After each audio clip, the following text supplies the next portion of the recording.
Atención, iglesias y pastores.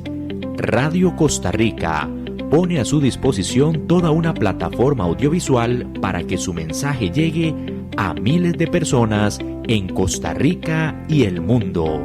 Sumamos radio, Facebook Live, nuestras propias aplicaciones, nuestro sitio web y nuestro canal en YouTube, además de toda nuestra experiencia en el concepto de evangelismo mediático, porque nos interesa unir esfuerzos para llevar un mensaje de fe y esperanza en estos momentos tan convulsos socialmente, donde las malas noticias nos afectan cada minuto. Su mensaje, nuestra experiencia y herramientas tecnológicas se unirán para llevar noticias de fe y esperanza. Anímese, ingrese al maravilloso mundo de la comunicación audiovisual con nosotros. Para mayor información, 8377-4416. Radio Costa Rica. Mucho más que una radio.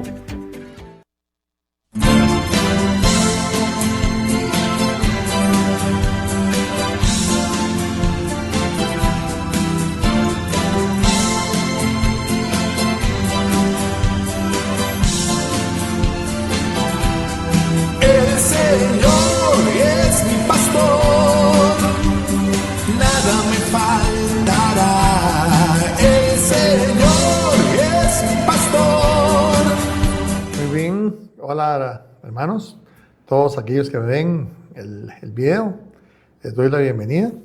Mi nombre es Fernando Castro Esquivel y este es el programa Tu Palabra es Verdad, desatando los nudos de las malas doctrinas, ¿verdad? Esperando no caer en una mala doctrina. Uno siempre tiene que estar estudiando, básicamente lo que soy yo, un estudiante de la palabra, y trato de transmitir todo lo que voy aprobando. Lo que voy aprendiendo, y rectificando, por cierto. Les recuerdo que este video pueden verlo, y todos los anteriores, en Tu Palabra es Verdad CR, ahí en YouTube. Ahí están todos los videos. Espero que si quieren pasarle esto a alguien para este video, pues ya puede remitirlo usted ahí a través de YouTube. Muy bien, hoy tenemos la segunda parte de la Torá o la ley de Dios, las instrucciones de Dios para su pueblo. Y créalo, si usted cree en el Señor Jesucristo, en Adonai, usted es parte de su pueblo, aunque no se lo digan, aunque no lo sienta. Aunque diga que soy de la iglesia tal, usted es pueblo de Dios. Y entonces la ley de Dios es para su pueblo. Entonces hay que esculcar un poquito, ¿verdad? Porque hay muchas cosas de la Torá, de la ley de Dios que no podemos hacer, que ya se cumplieron. Y vamos a tocar en parte eso que vino Yeshua aquí a cambiar, ¿ok? El lema del programa, como siempre, dice: hoy te he dado a elegir entre la vida y la muerte, entre bendiciones y maldiciones. Ahora pongo al cielo y a la tierra como testigos de la decisión que tomes. Ay, si eligieres la vida para que tú y tus descendientes puedan vivir. Puedes elegir esa opción al amar, al obedecer, al comprometerte firmemente con Jehová, tu Dios. Esa es la clave para tu vida. Y si amas y obedeces a Jehová, vivirás por muchos años en la tierra que Jehová juró dar a tus antepasados, Abraham, Isaac y Jacob. Y este lema también lo complemento con Juan 14, 21. El que tiene mis mandamientos y los guarda, ese es el que me ama, y el que me ama será amado por mi Padre. Y Lucas 6, 46. ¿Por qué me llamas Señor, Señor, y no haces lo que yo te digo? Por cierto, vamos a ver, tal vez un ratito ahí, algo acerca de la ley de Cristo, ¿verdad? Porque la gente dice, yo estoy bajo la ley de Cristo, y nada tiene que ver con la ley de Moisés. Y bueno, la ley de Moisés no es la ley de Moisés. La ley de Moisés es la ley de Dios. y Yeshua enseñaba la ley de Dios. Así que si se estudia bien ese tema, ustedes pueden ver que la ley de Cristo es exactamente la misma que la ley de Dios, porque era lo que él predicaba y enseñaba. Bien, como les decía, y para enrumbarnos un poquito desde la enseñanza pasada, ¿verdad? En la ley de Dios básicamente se define qué es bueno y qué es malo. ¿Ok? ¿Por qué? Porque Dios define qué es lo bueno y qué es lo malo. ¿Ok? Acabamos de leer que te da a escoger entre vida y la muerte, ¿verdad? Así que Él define qué es lo que deben hacer los que adoran al Dios único, a Jehová, Padre nuestro, Padre celestial, ¿verdad? Y lo que no deben hacer. Esa es la función de las instrucciones de Dios, ¿verdad? Como les digo, hay mucha gente que no asocia que es pueblo y desecha la ley de Dios así nomás. Bien, hoy vamos a ver esto desde el punto de vista de que vetan la ley de Moisés y vetan la ley de Dios. Muchos dicen, no, es que ya la ley de Moisés, ya no, ¿verdad? Como si fuera de Moisés. Y en realidad no es la ley de Moisés. Moisés no escribió nada sino inspirado por el Eterno, ¿ok? Toda la palabra fue inspirada, incluyendo la ley de Moisés, especialmente la ley de Moisés. Y bueno, hay una parte de la ley de Moisés que no es inspirada, ¿verdad? Pero sí es de Dios. ¿Qué son los 10 mandamientos? Los 10 mandamientos fueron manifestados en voz, tremenda voz al pueblo, y luego fue escrita 2 veces en tablas de piedra, ¿verdad? Pero usted no se engañe diciendo que la ley de Moisés ya no, es la ley de Dios, y Dios no cambia. ¿Dónde dice que Dios cambia? Al contrario, Dios no cambia. Dice así, si yo lo digo, lo voy a hacer. Y créanlo que va a ser así, ¿verdad? Entonces, no se engañe menospreciando a la ley de Moisés, porque esto está vetando a la ley de Dios. ¿Okay? Voy a hablar 2 o 3 versículos sobre qué versículos se usan, o sea, algunos versículos que se usan para vetar la ley de Dios, ¿verdad? Son de Pablo. Y ahora vamos a estudiar un poquito de Pablo para que ustedes vean que Pablo no es tan sencillo. Dice en Gálatas 3:10, porque todos los que dependen de las obras de la ley están bajo maldición, pues escrito está, maldito todo aquel que no permanece en todas las cosas escritas en el libro de la ley para hacerlas. Entonces ya, si usted predica la ley de Dios, usted está maldito, ¿verdad? Y si usted guarda los mandamientos de Dios, está maldito. O sea, digamos, hay que ser verdaderamente indocto, ¿verdad? Verdaderamente falto de entendimiento para no comprender a lo que se está refiriendo en no solamente en ese versículo, sino en todo Gálatas. Aquí lo que está hablando Pablo es acerca, ¿verdad? Y en todo el capítulo 3 lo habla, es acerca de la justificación por la fe, ¿verdad? Es decir, por la fe usted es justificado, ¿verdad? Solamente por creer. Y así es, cree en el Señor, en el Yeshua y será salvo. Sí, o sea, aquí lo que está diciendo es, si usted deja de creer que por la fe es salvo y usted que va a ser salvo por guardar los mandamientos, ¿verdad? Usted está mal, ahí sí. Lo que está aquí enseñando Pablo es que no es el hacer la ley de Dios lo que te salva, porque el hombre está incapacitado moralmente, ¿verdad?, para seguir la ley al pie de la letra, sino que a través del Mesías y desde el Mesías nos dio la oportunidad de conocer, ¿verdad?, la gracia divina a través de creer que Él nos limpia de pecado, ¿verdad? Eso es el entendimiento, pero no está diciendo que usted al guardar la ley, ¿verdad?, ya como otro tipo de justificación, y lo vamos a ver, ya es maldito. No, no, señor, así no es. Por ejemplo, arriba está lo que acabamos de leer y abajo dice así: estad pues firmes en la libertad con que Cristo os hizo libres, ¿verdad? Ciertamente, yo no dependo de estar, y específicamente Pablo habla aquí acerca de la circuncisión. Yo necesito estar circuncidado para ser salvo. Dice, y no estéis otra vez sujetos al yugo de la esclavitud. ¿Ok? He aquí, yo Pablo os digo que si os circuncidáis, de nada aprovechará a Cristo. Si usted cree que circuncidándose se está justificando, si hacerse judío, ¿verdad? Entrar en el judaísmo de los fariseos iba a ser usted salvo, no es así. Dice, y otra vez testifico para todo hombre que se circuncida, que está obligado a guardar toda la ley. Y yo le agrego ahí para justificación. Es decir, si usted quiere ser justo por la ley, tiene que guardar todo.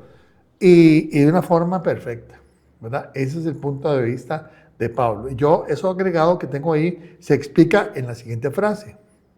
No estoy inventando, dice, de Cristo os desligasteis, por lo que la ley os justificáis, de la gracia habéis caído. Muy bien, entonces ve, si usted quiere justificarse por la ley, usted cae de la gracia, ¿verdad? Eso es lo que se explica. Ahora, eso está ya bien explicado y ahora voy a hablar algo acerca de Pablo, ¿verdad? ¿Por qué es totalmente improbable que Pablo haya querido decir aquí que el que guarda la ley es maldito? Así, de una forma llana.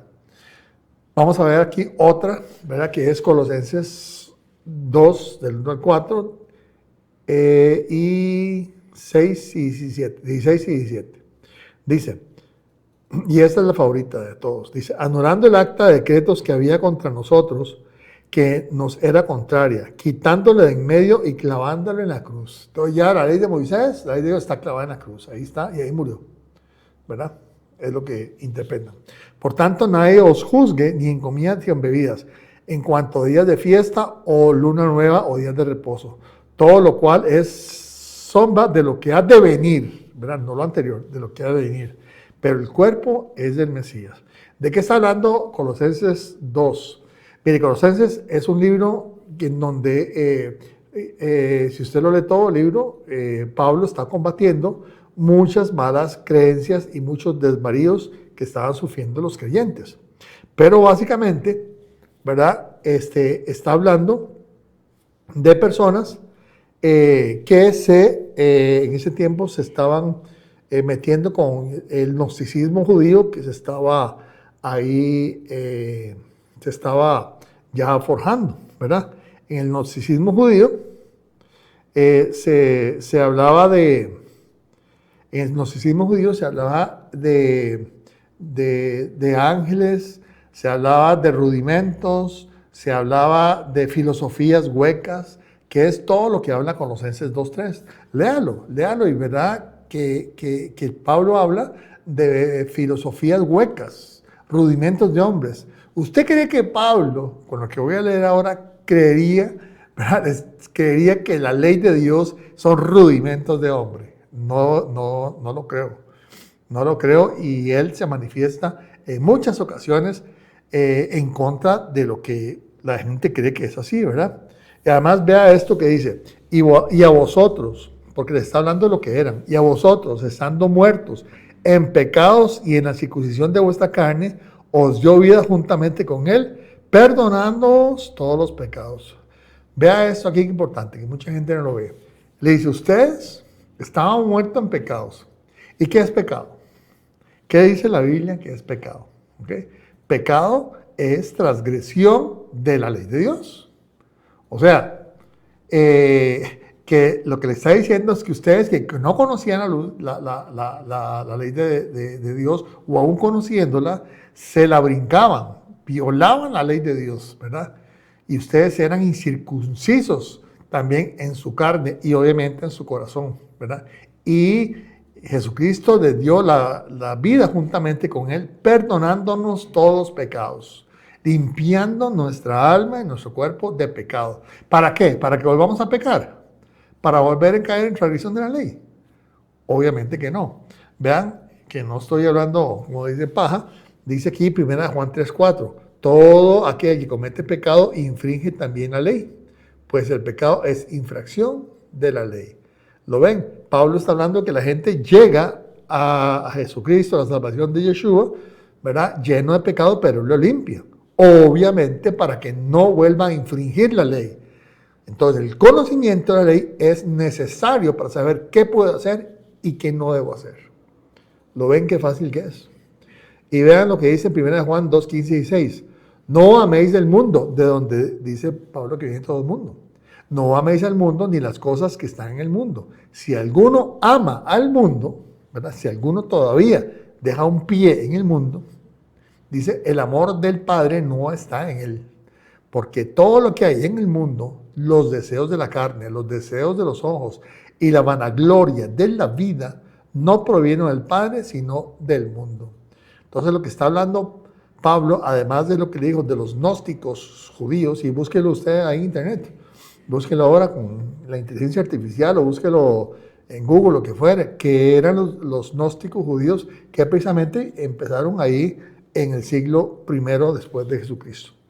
Y hablaban de filosofías, hablaban también de adoración a ángeles, que eso no lo manda la ley de Dios.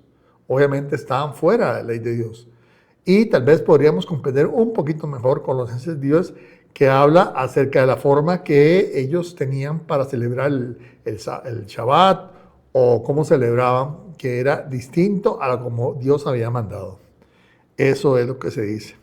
Entonces, ahí lo tenemos. Colosenses 2 se refiere a prácticas de los gnósticos de ese tiempo. Hablaba de filosofía hueca, rudimentos de hombres, culto de ángeles, tradiciones y principios del mundo. ¿Ok? Esta corriente de gnósticos, ¿verdad?, enfatiza la salvación a través del conocimiento, por eso se llaman gnósticos. Mira el gnosis. La gnosis es el conocimiento. Ellos decían, si usted conoce los misterios del universo, usted va a ser salvo. Y eso no se trata del Evangelio. Por eso es que Pablo combate, especialmente en Colosenses 2, pero en todo el libro, esas creencias que estaban desviando a las personas ahí de la ciudad de Colosas. Voy a hablar un poquito también acerca de lo que Pablo pensaba de la ley de Dios. Porque se martilla mucho, ¿verdad?, entre las personas que tienen como un tufillo ahí antijudaísmo, antijudíos, ¿verdad? No quieren nada con los judíos, los critican, ¿verdad? Y obviamente critican a aquellas personas que tienen ciertas costumbres apegadas a ellos, como que usan el talit o que usan la kippah, o lo que fuera. Entonces se meten en lo que no les importa y comienzan a criticarlos. Pero en realidad hay libertad para hacer eso. Yo lo respeto, yo no uso kippah, no uso talit para enseñar, pero sí uso unas cosas que se llaman tzitzit, que son unas cositas colgantes aquí que usa unos pantalones en la cintura, porque ya sí es un mandamiento ahí de Números 15:38, ¿verdad? Pero esas críticas no llevan a ninguna parte y además demuestran mucha ignorancia, también mucha falta de amor. Yeshua decía que en eso conoceréis que sois mis discípulos, si se aman unos a otros, ¿verdad? Y entonces, bueno, yo lo que quiero salvar es que quiero, digamos, demostrar que lo que hablan de Pablo, ¿verdad?, que era una persona que prácticamente hizo una nueva religión, ¿verdad?, que siendo fariseo renunció a todo y ya lo tengo por aparte, y pues, como que él se decidió a hacer una nueva religión. Y en realidad él no tenía ninguna autoridad, para nada, nunca se le dio ni para formar una nueva religión, y mucho menos para cambiar la ley de Dios. Por favor, es una cuestión de autoridad. Entonces, vean lo que decía él, para demostrar lo que él pensaba de la ley de Dios. Es que la gente no lee, pobrecitos, no leen y enseñan mal, ¿verdad? El problema tal vez no es la gente que enseña mal, sino que la gente se lo traga todo. La gente no le cree todo lo que tiene, a los que tienen enfrente y le dicen y no investiga, ¿verdad? Debemos de investigar. Dice Romanos 7:12, de manera que la ley a la verdad es santa, el mandamiento santo, justo y bueno. No hay mucho que decir aquí acerca de lo que Pablo decía acerca de la ley, ¿verdad? Esas palabras bastarían, pero bueno, sigamos. Hechos 24:14. Por eso te confieso, le decía, creo que a Ágape, no me quieran qué autoridad tenía al frente, pero le decía, por eso te confiese que según el camino, ¿verdad? El camino se le llamaba a la secta que formó Yeshua, ¿verdad? Los primeros creyentes en Yeshua no se llamaban cristianos, se llamaban los del camino o nazarenos. Pero dice, yo te confieso que según el camino, así sirvo al Dios de mis padres. ¿A quién era? A Yod-Heh Vaf-Heh, a Jehová, ¿verdad? Creyendo todas las cosas que hay en la Torá, en la ley y en los profetas están escritos. ¿En qué creía él? En todo. Él no dejó de creer nunca. Romanos 7:25, algo también contundente. Gracias doy a Dios por Jesucristo, Señor nuestro. Así que yo mismo, yo Pablo, con la mente sirvo, ¿a dónde? A la ley de Dios, más con la carne a la ley del pecado, ¿verdad? Ahora se entiende por qué Pablo hablaba que no estoy bajo la ley, sino bajo la gracia, ¿verdad? Ahí, vean que él dice que la carne servía a la ley del pecado, pero con su mente a la ley de Dios. Muy contundente esto. El último, dice de Pablo, también en 1 Corintios 7:19, la circuncisión nada es, y la incircuncisión nada es, sino el guardar los mandamientos de Dios. ¿Qué mandaba él? A guardar los mandamientos de Dios. Entonces, cualquier cosa que venga a refutar esto, ¿verdad? Porque Pablo no estaba loco ni era una persona bipolar, que un día creía en la ley de Dios y otro lo criticaba. No, usted con sabiduría debe entender a qué se refería él, ¿verdad? Y en muchas ocasiones él se refería a la justificación por obras, igual a los fariseos, que Yeshua criticaba a los fariseos, ¿verdad? Yeshua los criticaba por otra cuestión, que era que ellos tenían mandamientos de hombres. Igualmente Pablo es lo que él criticaba también, ¿verdad? Por eso dice, yo ya rechazo todo, dice, lo tengo por olvidado. Obviamente eran las costumbres que tenía como fariseo, ¿verdad? Llegó a conocer el amor del Mesías, ¿verdad? El amor de la ley de Cristo, que también era el amor al prójimo. Entonces, y para nada viene a destruir lo que él pensaba y cómo amaba él la ley de Dios y sobre todo cómo la guardaba, ¿verdad? Ahora aquí vamos a ver otra parecida, otra escritura que se usa mucho para decir que la ley de Dios ya no está en el Nuevo Testamento. Y es aparentemente contundente, pero no, dice, porque cambiado el sacerdocio, necesario es que haya también cambio de ley. ¿Lo ve? Ya está. La ley de Dios ya la cambió. Pero vamos un momentito, vamos a ver esto. Eso no lo puse ahí, pero está en Hebreos 7. Y va a ser ahí abajo donde lo vamos a ver. Sí, dice, voy a leerlo todo dentro del concepto. Dice, si pues la perfección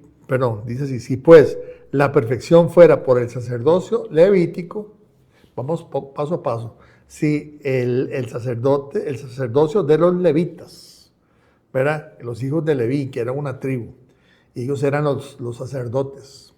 Ahora no. ¿Quiénes somos los sacerdotes? Ahora nosotros.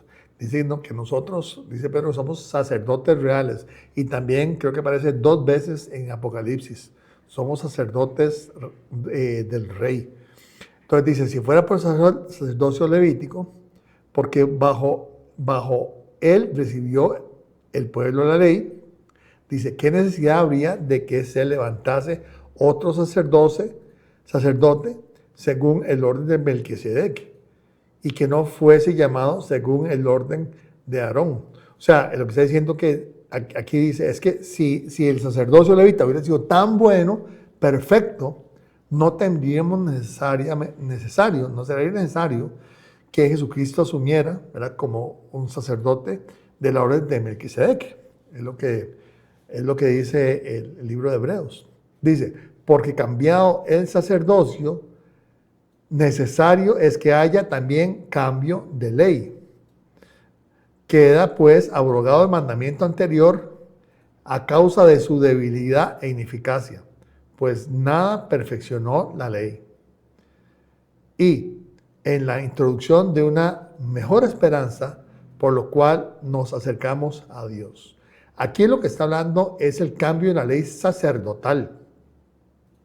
Ya todas las leyes que están relacionadas, ¿verdad?, con los sacrificios fueron cambiados, y no por Pablo, fueron cambiados por Jesucristo.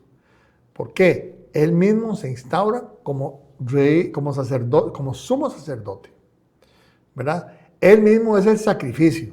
O sea, sí hay sangre, pero ya no hay que sacrificar animales, ¿verdad? Ya nosotros, como sacerdotes reales, no tenemos que hacer más sacrificios porque hay un sacrificio perpetuo, que es el de Yeshua.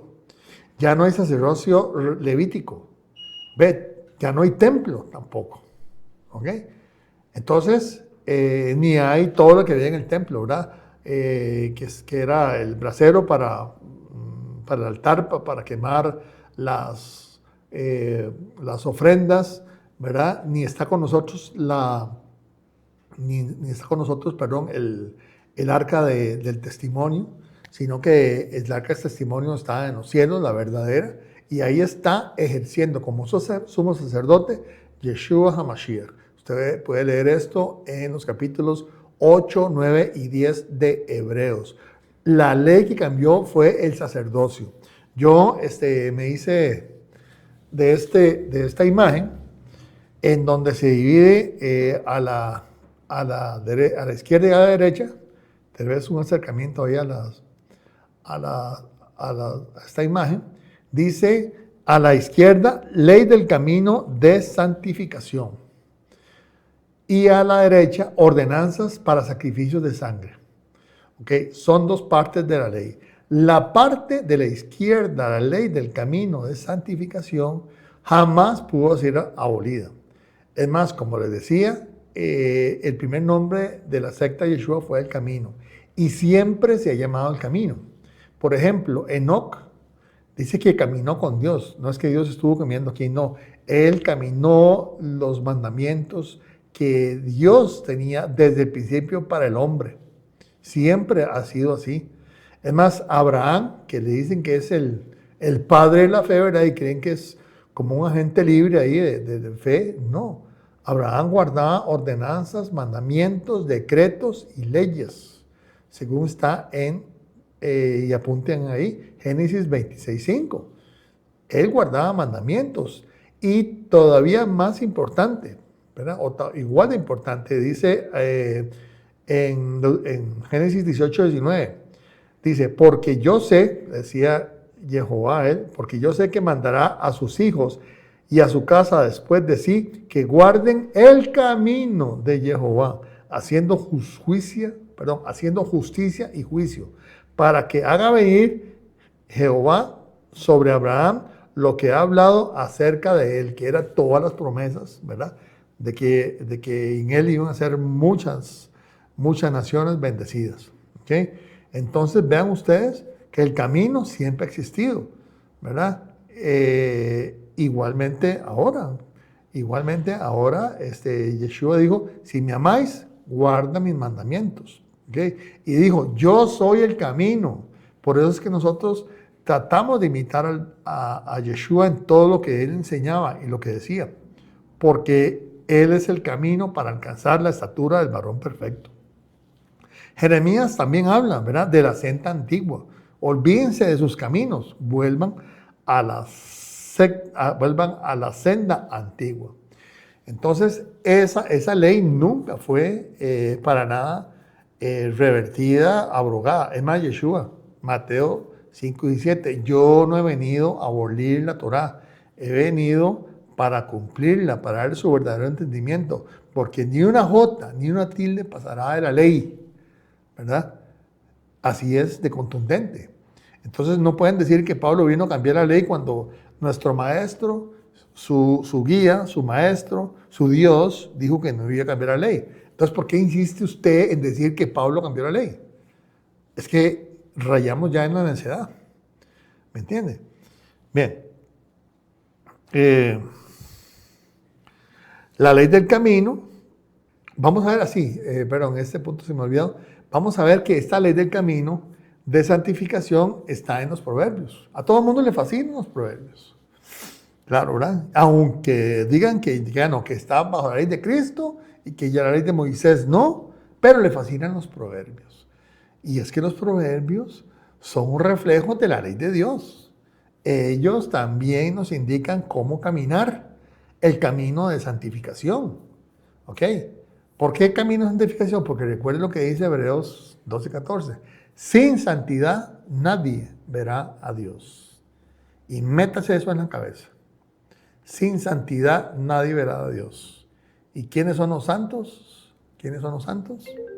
Pues los santos son, perdón, es que no desconecté el celular. Perdonen. Qué pena. Los proverbios también hablan de esto. Vamos a ver aquí algunos principios que tienen los proverbios. ¿Okay? Dice aquí, vamos a apagar el celular, qué pena. ¿Verdad? Vamos a ver.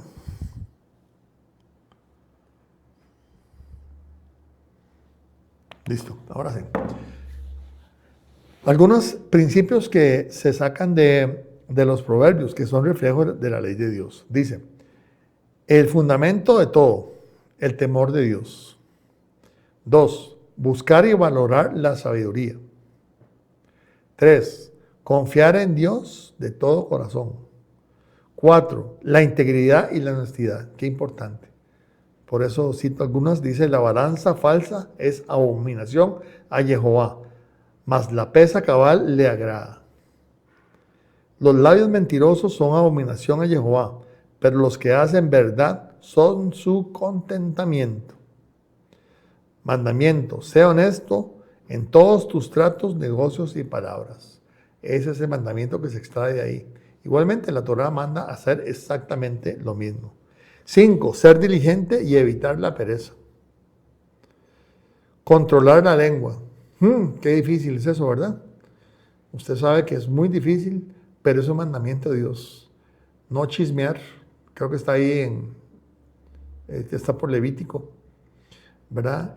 Y obviamente también está ahí en los 10 mandamientos. El 9º mandamiento es, no darás falso testimonio de tu prójimo, ¿verdad? Hace usted eso, está yendo contra la ley de Dios, que ya le llaman la ley moral. Yo no sé, no me gusta eso, porque esto que estamos viendo también es ley moral de Dios, porque nos enseñan a ser una persona correcta delante del Eterno. El 6, controlar la lengua, ¿verdad? 7, ser humilde y no soberbio. Dice 8, honrar a los padres, que por cierto es el 5º mandamiento. Y Proverbios lo resalta.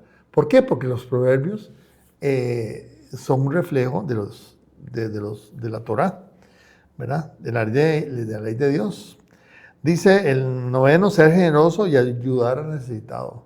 Eso es típico de la persona que está caminando correctamente delante de Dios. Ser generoso, poner atención al que necesita.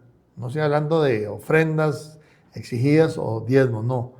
Es darle lo que necesita. Si va más allá del diezmo o lo que fuere, ¿verdad? Y no solamente dinero, usted tiene que visitarlo, hablarle, aconsejarle, dar un abrazo, una llamada, un mensaje. Eso es una persona generosa y es un síntoma de que usted está caminando correctamente, ¿verdad? Eso es lo que el Eterno quiere de nosotros, que seamos chispas de luz, que seamos sal de esta tierra, ¿verdad? Y dice el 10º, cuidar las amistades y las relaciones, obviamente. Muy bien. Como parte de las leyes de Dios,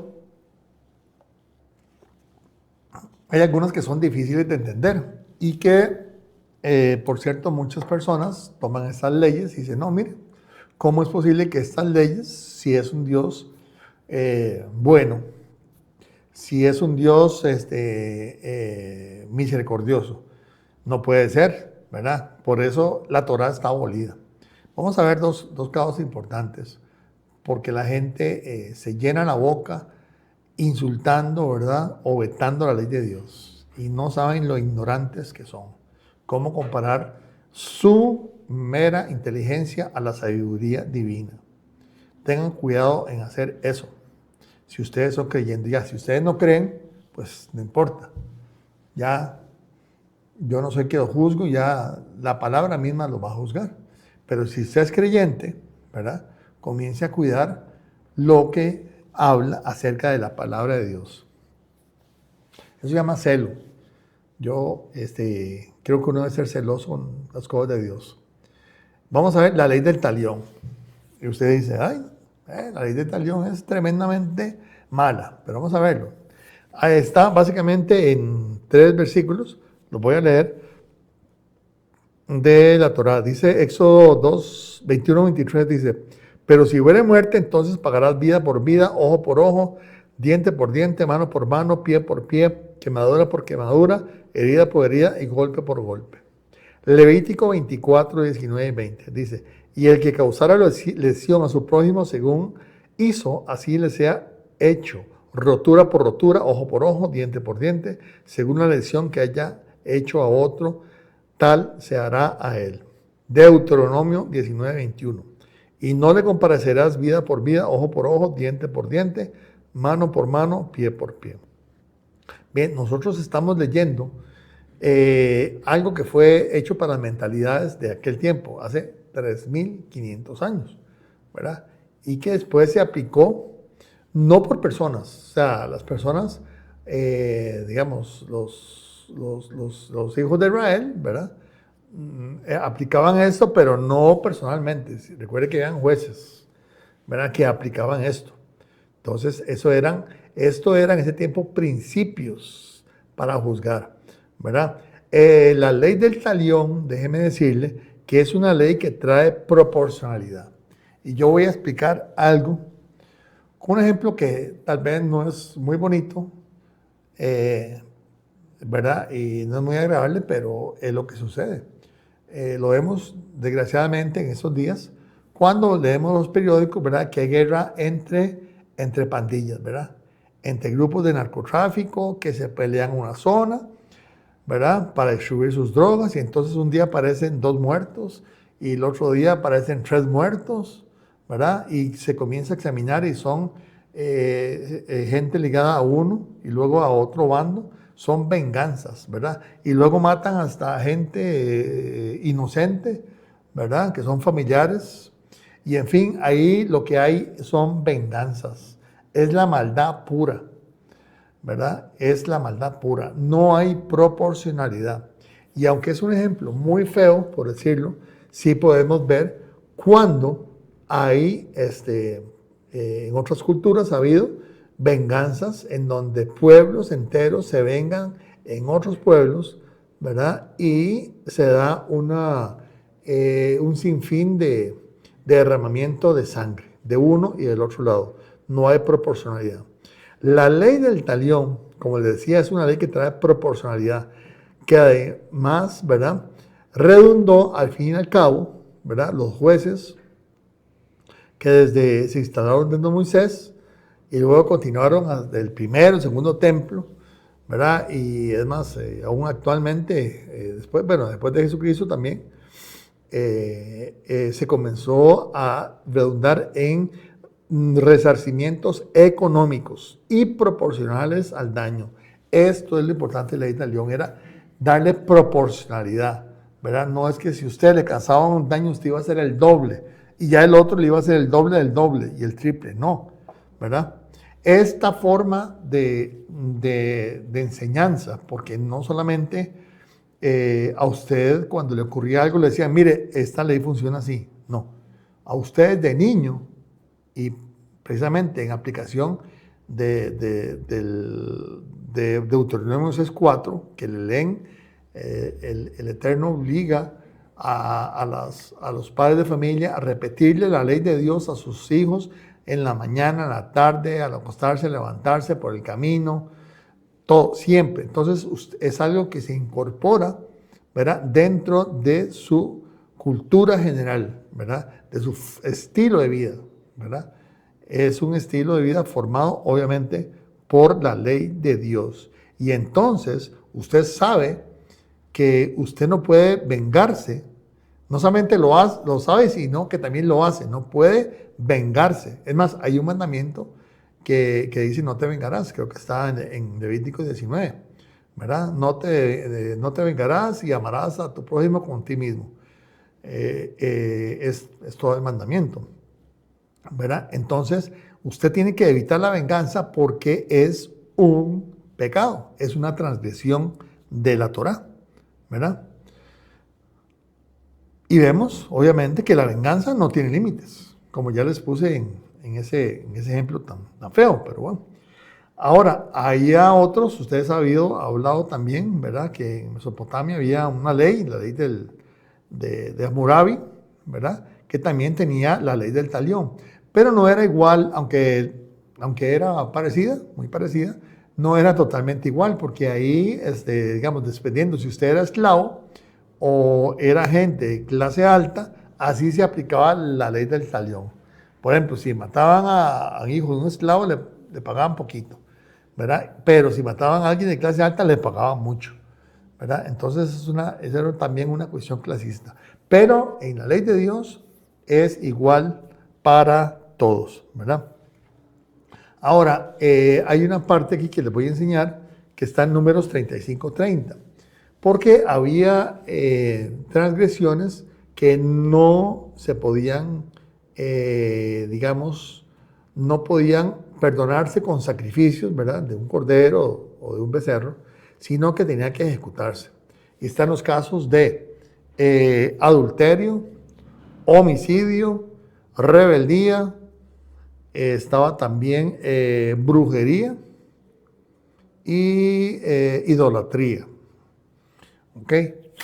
No me acuerdo si hay otro más, yo creo que esos 5. Aquí vamos a ver uno de esos casos, que era el homicidio. Vean ustedes, ¿por qué lo pongo aquí? Dice, cualquiera que diere muerte a alguno, por dicho de testigos, morirá el homicida. Mas un solo testigo no hará fe contra una persona para que muera. O sea, si había solo un testigo, no se le podía condenar. Esa era la ley. Dios prefiere dejar libre a un culpable que condenar a un inocente. Ese es el principio. Y sigue, y no tomaréis precio por la vida del homicidio, porque está condenado a muerte, indefectiblemente morirá. Leímos en los anteriores versículos acerca de la ley del talión, que hablaba también de la muerte, pero que hablaba de ojo por ojo, diente por diente. Quiero recalcar que, como les dije, eso redundó en resarcimientos económicos. Pero en este caso, y aquí lo establece la ley, que no podía cuando había homicidio, ¿verdad? En el homicidio no había ni resarcimiento económico, ¿verdad?, ni tampoco había perdón por sacrificio de un cordero o un becerro. No había, tenía que ser ejecutado. ¿Okay? Entonces, eso para demostrar, ¿verdad?, o intentar demostrar de que no siempre era igual como aquí con la muerte por asesinato, sino que eso redundó, como le digo, otra vez, en resarcimientos económicos. Ahora, vamos a ver algunas cosas buenas de ya un poquito más ordenadamente acerca de la ley del talión. Primero, limita la venganza. Dice, en las culturas antiguas era común que una ofensa menor desencadenara una represalia desmedida. Por ejemplo, una familia entera era asesinada por una herida infligida a un miembro de otro clan, como les explicaba antes. Dice, la ley del ojo por ojo establecía un límite estricto. El castigo no podía ser mayor que el crimen. Si alguien te sacaba un ojo, no podías matarlo en represalia, solo exigir un castigo equivalente, ¿verdad? Y como les dije, casi siempre era el dinero. Luego, dice 2, establecer justicia proporcional. Garantizaba que la pena fuera justa y equitativa, sin importar el estatus social del ofensor en la víctima. Un hombre rico no podía simplemente pagar una multa insignificante por haber herido gravemente a su siervo. El castigo debería corresponder al daño causado, ¿verdad? Esa era como en el caso de la ley de Moisés, ¿verdad? En donde no dependía del estatus, ¿verdad? Si hay algo que nos enseñó si hay algo que nos enseñó la ley de Dios, ¿verdad? Fue la igualdad de los hombres, ¿verdad? Ciertamente en el año o en el siglo XVIII, ¿verdad? En la Revolución Francesa, ¿verdad? Se estableció como unos principios la igualdad de los hombres, pero esta igualdad también ya había sido establecida en Occidente, ¿verdad?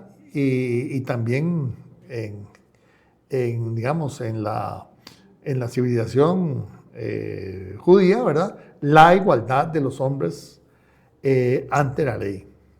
¿Ok? Eso es una herencia de la Torá. Ahora el 3 dice, ¿qué pasaba aquí? Que actuaba como una disuasión, disuadía. O sea, si usted tiene que cuidarse de no causar un daño para no ser castigado, ¿verdad? Y no ser obligado a pagar las consecuencias, ¿ok? Era disuasivo, ¿ok? Ahora es importante ver la perspectiva del Mesías, porque Yeshua también se refirió, ¿no?, a esta ley del talión. Pero fue distinto. Dice San Mateo 5:38, dice, oísteis que fue dicho, ojo por ojo, diente por diente. Pero yo os digo, no resistáis al que es malo. Antes, a cualquiera que te hiera en una mejilla derecha, vuélvele también la otra. Al que quiera ponerte en pleito y quitarte la túnica, déjale también la capa. Y cualquiera que te obligue a llevar carga por una milla, ve con él 2. Al que te pida, dale. Y al que quiera tomar de ti prestado, no le rehuses. ¿Ok? Entonces, vea usted que aquí Yeshua eleva espiritualmente la reacción del que aprende de él, ¿verdad?, que quiere seguir sus enseñanzas, a tal forma a comenzar, ¿verdad?, a dejar de lado el daño que nos hacen a nosotros. ¿Ok? Eso es lo que él quiere decir. ¿Ok? No resistáis al malo. Entonces, aquí la ley del talión, él no la está quitando.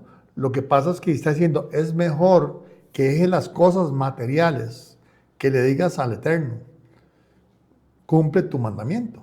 Porque el Eterno dice, ¿verdad?, que dice, no te vengarás, que yo deja eso a Jehová. No me acuerdo cómo es que, para parafrasearlo mejor, dice, creo, mía es la venganza, no te vengarás.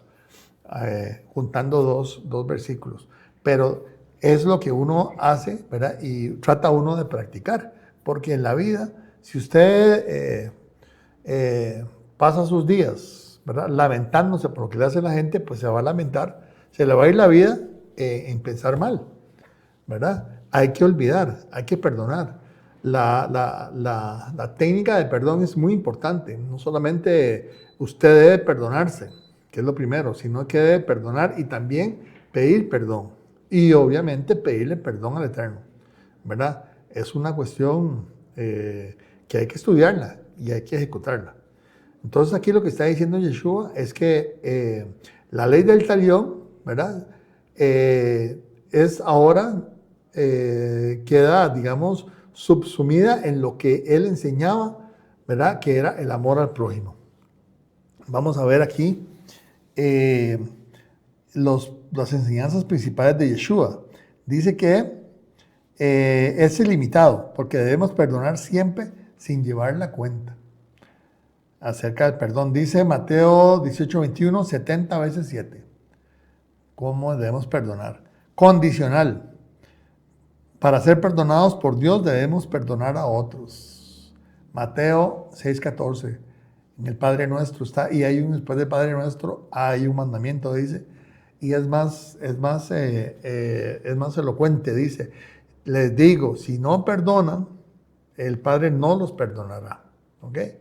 Entonces el perdón es exigido en el nuevo reino o en el reino venidero. Así de fácil se los pongo. Dice que es un perdón ejemplificado. Dice, el perdón se demuestra con acciones, no solo con palabras. Hay que resarcir cuando uno ha causado daño también, hasta donde se pueda, ¿verdad? Mateo 18:23 dice la parábola del siervo. La pueden buscar. El perdón es radical. Yeshua era radical. Y así debemos ser nosotros radicales. Pero radicales en las cosas buenas también. Porque decía, debemos amar y perdonar incluso a nuestros enemigos. Ahí está en Lucas 6:27, ¿verdad? Amad a vuestros enemigos. ¿Ok? Y es vivido, el perdón es vivido.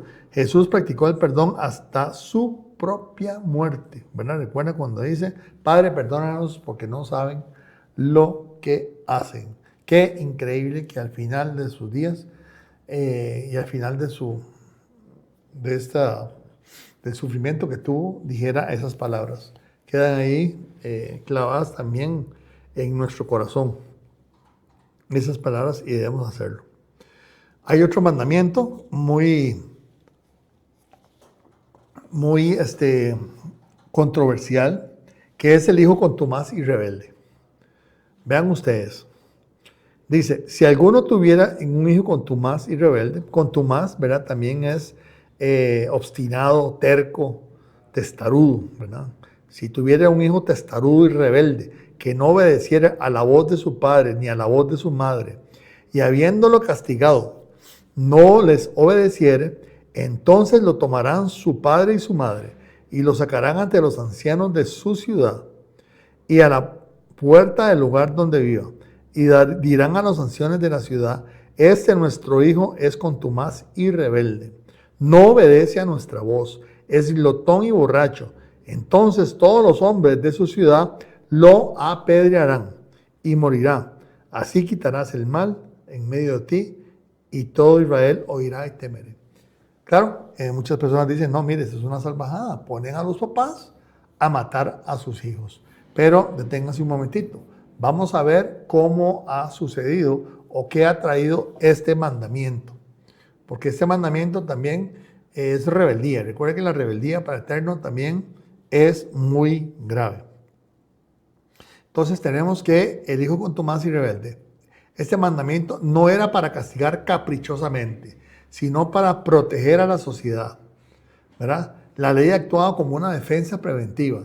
En la cultura antigua, ¿verdad? Un joven violento, rebelde y sin control tenía un alto riesgo de convertirse en un criminal peligroso, afectando no solamente a la familia, sino a la comunidad entera, ¿verdad? Con robo, asesinato y violencia, ¿ok? Entonces la Torá busca, ¿verdad? La ley de Dios en su sabiduría busca proteger aquí a la comunidad antes que el mal crezca. ¿No me creen? Vean qué mal estamos en los barrios, ¿verdad? Vean ahora que precisamente aquí en Costa Rica, ¿verdad? Se ha descubierto que ahora los jóvenes están muriendo, sobre todo por estar en pandillas y en pleitos, ¿verdad? Son contumaces y rebeldes, ¿verdad? Y eso se demuestra ahí abajo, ¿verdad? Esto que el propósito de esta ley, cuando dice, y quitarás el mal de en medio de ti, que está en Deuteronomio 21:21. ¿Ok? Esta ley también era extraordinariamente difícil de aplicar porque hay varios requisitos, ¿verdad? Aquí vamos a tenernos un poquito aquellos que tienen la historia en su mano de cómo se ejecutó esta ley. Dice, el judaísmo enseñó que esta ley casi nunca se aplicó literalmente. Los rabinos establecieron requisitos tan estrictos que se volvió prácticamente imposible de ejecutar, ¿verdad? Porque el mandamiento era complejo, ¿verdad? Por ejemplo, en el Talmud, ¿verdad? Dice que el hijo debía tener una edad exacta, ¿verdad? No niño ni adulto, debía estar en medio. Ambos padres deberían estar vivos, y eso sale del mandamiento. Presentes y perfectamente iguales en voz, altura y autoridad, ¿ok? Tenían que estar los padres en ejecución de la autoridad, ¿ok? Debían haberlo disciplinado en forma correcta y legal. O sea, debieron también, si ellos, como les dije, igualmente como les dije, tenían que haberlo enseñado bien, de acuerdo a como manda el Eterno, están enseñando a sus mandamientos a los hijos. No se podía aplicar cuando los padres no habían enseñado bien. ¿Lo ve? Dice, el hijo debe estar en un proceso claro de destrucción moral, ¿verdad? Adicciones, violencia y delincuencia. ¿Ok? Todo esto eran requisitos que se usaba, y por eso se los puedo adelantar que esto no hay registros, ¿verdad? En ninguna parte de que en efectivo se haya dado un apedreamiento a un hijo contumaz y rebelde en aplicación a esta ley. Dice, dice, nunca hubo ni habrá un hijo contumaz. La ley fue dada para enseñar, ¿verdad? Es decir, su propósito era educativo y no para practicarlo. Y yo, ¿verdad? Eso es lo que dice el Talmud y los rabinos acerca de esta ley. Y yo personalmente agregaría que este mandamiento y otros del mismo estilo son de carácter disuasivo. ¿Me entiende? Otra vez disuasivo, que intenta prevenir una conducta imponiendo una consecuencia muy mala o nefasta. ¿Ok? Es una advertencia. Si hace eso, lo va a hacer. Y es algo bien duro. Aunque iba a decir costarricense, no. Aunque las personas son muy testarudas, ¿verdad? Muchas veces ese tipo de leyes que son disuasivas surte efecto, ¿verdad? Y también, ¿verdad? Yo diría que en este caso no solamente es disuasivo para el joven, sino también para los padres, para que no sean negligentes ni descuidados en la educación de sus hijos. ¿Ok? Porque a nadie le gusta tener un hijo contumaz y rebelde. Se da mucho en esta sociedad, obviamente, y ya podemos pasar horas hablando de eso, pero así es. ¿Ok? También enfatiza la responsabilidad familiar y social, ¿verdad? Que la disciplina empiece en casa. ¿Okay? Y bueno, nada más quería darles este mensaje. No perdamos de vista nunca que Yeshua era más que un carpintero. Él era rabí, maestro de la Torah, maestro de la palabra, ¿verdad? De Dios. Siempre exaltaba la palabra. Él siempre exaltaba. Nada más voy a leer Mateo 24, que no me dio tiempo. Dice, él respondió y dijo, escrito está, no solo de pan vivirá el hombre, sino de toda palabra que sale de la boca de Dios. Y se está refiriendo a la Torah. Yeshua nunca jamás declinó, ni abolió, ni vetó la ley de Dios, ¿verdad? Y ahí está en pantalla para que lo lean. Él siempre daba por sentado que la ley de Dios era lo que él debía enseñar. Ahí les paso otra pantalla, ¿verdad? Ahí para que la puedan ver ya en el video. Y este versículo de Juan 15, 1 al 8, donde dice que la palabra limpia, ¿verdad? Donde dice, ya vosotros estáis limpios por la palabra que os he hablado. La palabra de Dios limpia, entonces no la menospreciemos. Bien, hemos llegado al fin, corriendo un poquito, pero llegamos al fin. Muchas gracias, que el Eterno les bendiga y les guarde. Gracias.